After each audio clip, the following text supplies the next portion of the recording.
Keď pocestujete z Nového Sadu do budete prechádzať 10 000-ovú obec Stará Pazova. Leží v Serieme, nedaleko Fruškej. Na pravom brehu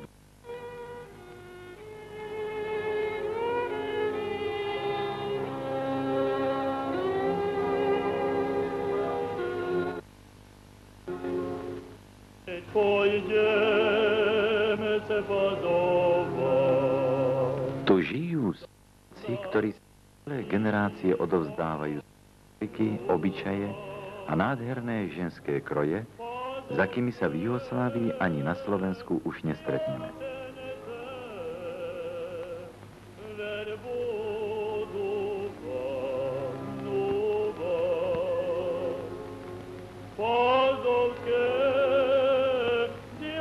Táto 10 000-ová poľnohospodárska obec so silnou srbskou menšinou Slovenskú ekonomickú školu a gymnázium.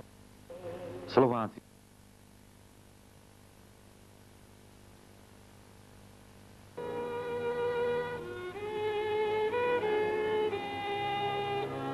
majú svoj kultúrny dom, ktorý založil agilný politický a hospodársky pracovník, komunista i mládežnícky funkcionár, bojovník za slobodu Juhoslávie, národný hrdina Janko Čmelík.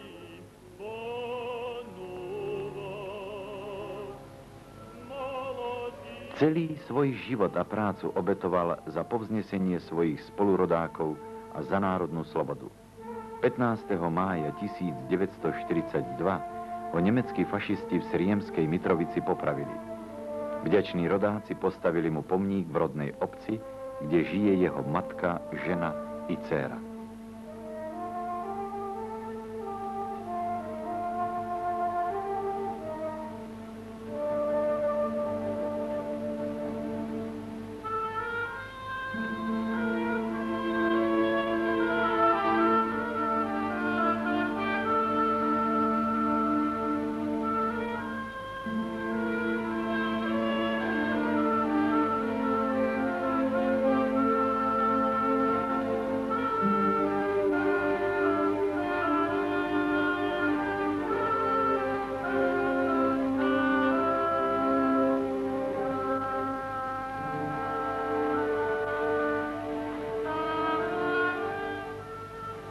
V tomto dome bola založená dňa 20. septembra 1920 komunistická strana Juhoslávie.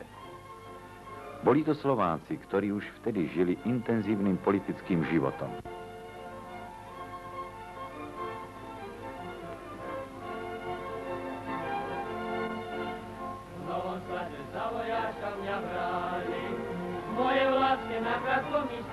Svojou pracovitosťou, úževnatosťou a hlavne pohostinstvom sú známi po celej Juhoslávii. Pravda i u nás. Spokojne môžu pracovať v slobodnej Juhoslávii, ktorá menšinovým národnostiam zabezpečila všetky možnosti kultúrneho a politického života.